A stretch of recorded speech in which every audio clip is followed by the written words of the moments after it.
Hai semuanya, ketemu lagi bareng Mihu di sini. Oh ya, kali ini Mihu akan membawakan alur cerita Donghua yang berjudul Battle Through the Heaven.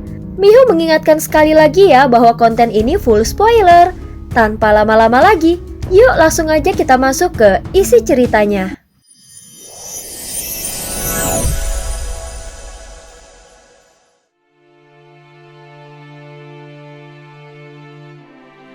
Melanjutkan dari kisah sebelumnya. Sebelumnya setelah Xiaoyan merasakan fluktuasi dari topeng Jiugeng miliknya, segera Xiaoyan memasuki pertemuan para sang pemusnah di alam dewa kekacauan. Setelah yang lainnya selesai berbicara, saatnya giliran Xiaoyan. Jiu, kenapa kau tidak berbicara? Begitu giliran Xiaoyan tiba dan dia masih diam, sebuah suara tiba-tiba terdengar. Keheningan itu berlangsung agak lama lalu terdengar pertanyaan dari Sutong. Sutong, reinkarnasi yang mulia merupakan target pilihanku. Apa maksudmu ikut campur? Keheningan Xiaoyan bukan karena dia sedang berpikir, melainkan dia sengaja melakukannya untuk memancing Sutong agar bertanya. Menghadapi pertemuan yang tidak jelas maksudnya seperti ini dan terhadap sekumpulan orang gila yang tampaknya tak punya tujuan pasti, dia hanya bisa bersikap seperti ini. Apalagi dia sendiri juga tidak tahu apa yang telah dan akan mereka lakukan. Oleh karena itu Xiaoyan memilih pendekatan yang lebih mendominasi. Dari percakapan dalam pertemuan sebelumnya, tampak bahwa masing-masing dari mereka sudah memilih targetnya sendiri. Dalam pertemuan ini, Xiaoyan berperan sebagai Jiugeng yang sudah menargetkan reinkarnasi yang mulia. Kalau soal target, itu cuma main-main saja. Tidak perlu diperdebatkan lagi, jawab Sutong dengan tenang. Oh, begitukah? Kalau begitu aku juga tertarik dengan Huaken. Aku juga ingin mempermainkannya sedikit. Apakah boleh? Nada bicara Xiaoyan terdengar seperti menggoda. Karena semua orang tidak menunjukkan maksud yang jelas, maka perkataan apapun tidak terdengar aneh.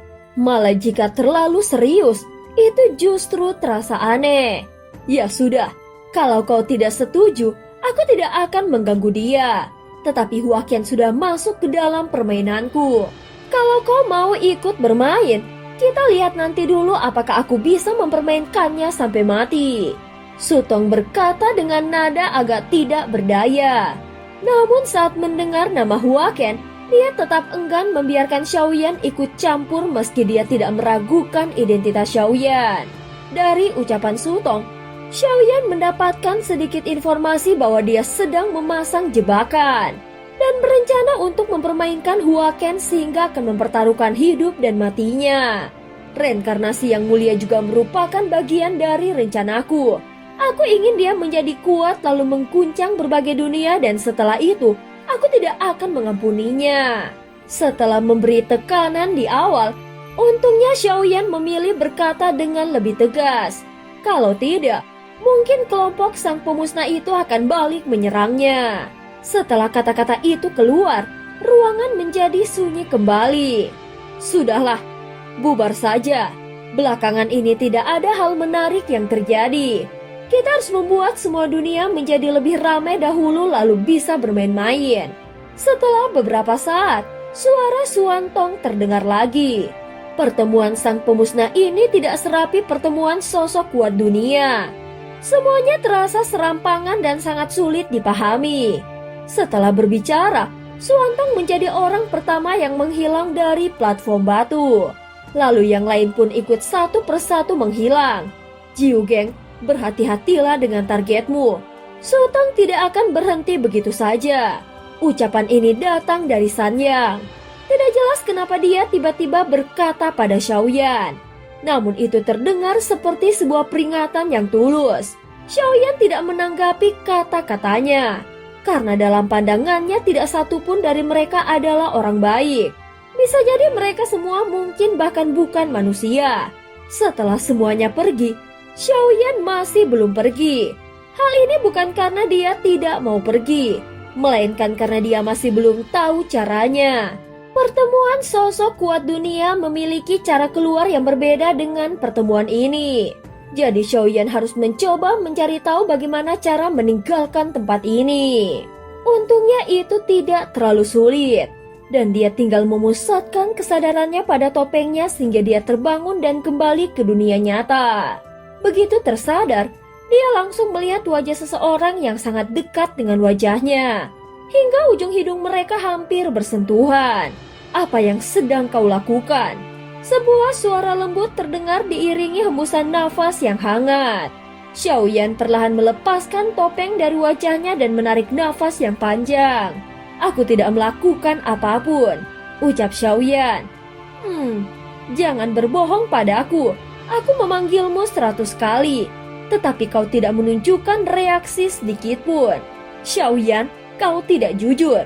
Ye Beijing menatapnya dengan penuh curiga.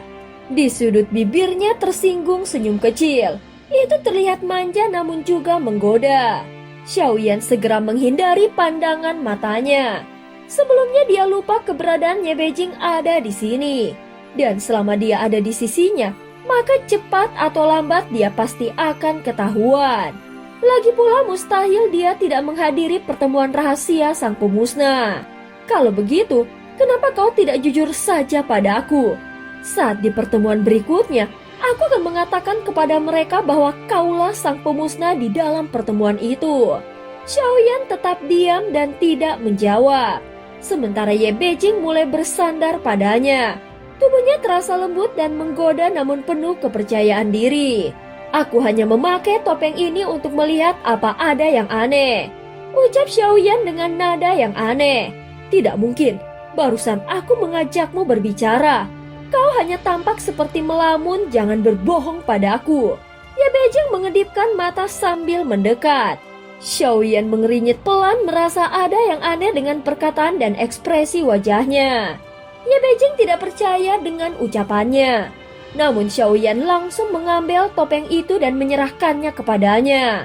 Kalau kau tidak percaya, lihatlah sendiri.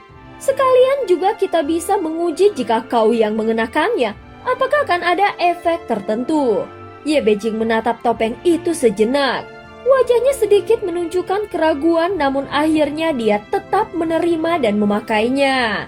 Begitu topeng dikenakan, pandangan matanya tampak sedikit berubah. Seketika mata Xiaoyan langsung menyusut saat memperhatikannya dengan tajam. Mungkinkah hanya dengan mengenakan topeng ini seseorang bisa menjadi sang pemusnah? Itu adalah pikiran pertama yang terlintas di benak Xiaoyan.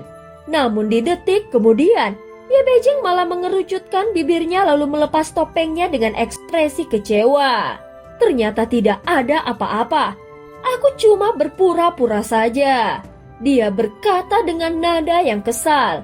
Dia segera mengembalikan topeng itu kepada Xiaoyan. Kemudian Xiaoyan langsung menyimpannya kembali. Kalau begitu, kenapa saat tadi aku memanggilmu, kau sama sekali tidak merespon? Saat ini Ye Beijing masih penasaran dan menuntut jawaban. Karena Xiaoyan tetap diam, Ye Beijing terus mengembungkan pipinya dengan kesal. Aku tidak hanya memanggil namamu, bahkan aku juga menciummu, tetapi tidak ada reaksi apa-apa darimu. Kau pasti habis pergi ke suatu tempat. Xiaoyan, ceritakan padaku. Aku janji tidak akan membocorkannya kepada siapapun.